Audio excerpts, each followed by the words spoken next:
వచ్చిన ఆఫర్లు వదులుకొని ఒకే సినిమా కోసం కమిట్ అయి ఉండడం చాలా కష్టం. స్పెషల్లీ హీరోయిన్లు ఇలాంటి రిస్క్ అస్సలు చేయరు. అలాంటిది నిధి అగర్వాల్ 4 ఏళ్ల నుంచి వచ్చిన అవకాశాలన్నీ వదులుకొని 1-2 ప్రాజెక్టుల మీదే ఆశలు పెట్టుకుంది. అంతేకాదు ఆ సినిమాల కోసం హైదరాబాద్ టు విజయవాడ రోజు షటిల్ సర్వీస్ చేస్తోంది. మరి నిధి పడుతున్న ఈ కష్టం వర్కౌట్ అవుతుందా? తన ఆశల్ని నెరవేరుస్తుందా? నిధి అగర్వాల్ కష్టపడుతోంది. ప్రస్తుతం నిధి చేతిలో ఉన్న ఈ 2 పెద్ద ప్రాజెక్టుల కోసం బాగా కష్టపడుతోంది. పవన్ కళ్యాణ్ తో చేస్తున్న హరిహర వీరమల్లు, ప్రభాస్ తో చేస్తున్న రాజాసాబ్, ఈ 2 సినిమాల మీద బోలెడన్ని ఆశలు పెట్టుకుంది నిధి అగర్వాల్. తను నమ్ముకున్న ప్రాజెక్టుల కోసం రోజు హైదరాబాద్ టు విజయవాడ షటిల్ సర్వీసులు ట్రావెల్ చేస్తూ షిఫ్ట్ డ్యూటీలు చేస్తోంది.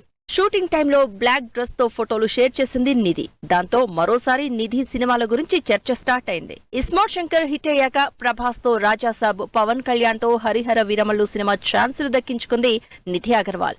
ఈ సినిమాలకు సంబంధించి షూటింగ్ ప్రాసెస్ ఎప్పటినుంచో స్టార్ట్ అయినా ఇంతవరకు సినిమాలు కంప్లీట్ అవ్వలేదు. 4 ఏళ్ల క్రితం హరిహర వీరమల్లు పని స్టార్ట్ చేసింది.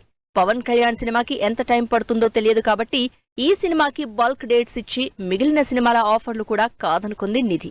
అయితే ఈ సినిమా రకరకాల కారణాలతో పోస్ట్ పోన్ అవుతూ వచ్చింది. అయితే ఇప్పుడు మళ్లీ స్పీడప్ అవడంతో విజయవాడలో షూటింగ్ జరుపుకుంటోంది సినిమా. ఈ సినిమా కోసం ఉదయం 6 నుంచి 12 గంటల వరకు విజయవాడలో షూటింగ్ చేస్తోంది నిధి అగర్వాల్. ఒకే రోజు 2 సినిమాలకు షూటింగ్ చేయడం పెద్ద విషయం కాదు. అయితే ఒకే రోజు 2 రాష్ట్రాల్లో 2 పెద్ద సినిమాలకు షూట్ చేయడం ఇంట్రెస్టింగ్. ప్రస్తుతం నిధి అలాంటి ఫీట్ చేస్తోంది. మార్నింగ్ హరిహర వీరమల్లు షూట్ అయ్యాక ఫ్లైట్ లో హైదరాబాద్ వచ్చి ప్రభాస్ సినిమా షూటింగ్ చేస్తోంది. ప్రభాస్ మారుతి కాంబినేషన్ లో రాజాసాబు మూవీ తెరకెక్కుతోంది. ఈ సినిమా హారర్ ఎంటర్టైనర్ కాబట్టి నైట్ టైంలో షూట్ చేస్తున్నారు.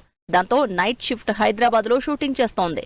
నిజానికి ఈ సినిమా కూడా 2 ఏళ్ల క్రితమే స్టార్ట్ అయింది. కానీ షూటింగ్ డిలే అవుతూ వస్తోంది. అయితే ప్రభాస్, పవన్ కళ్యాణ్ సినిమాలు పెద్ద ప్రాజెక్ట్స్ కాబట్టి లేట్ అయినా ఈ సినిమాల కోసం ఎంత కష్టపడినా గ్యారంటీగా మంచి పేరు వస్తుందని ఎక్స్పెక్ట్ చేస్తోంది. ఈ సినిమాలతో బిజీ అవుతాను అని ఆశగా వెయిట్ చేస్తోంది నిధి అగర్వాల్.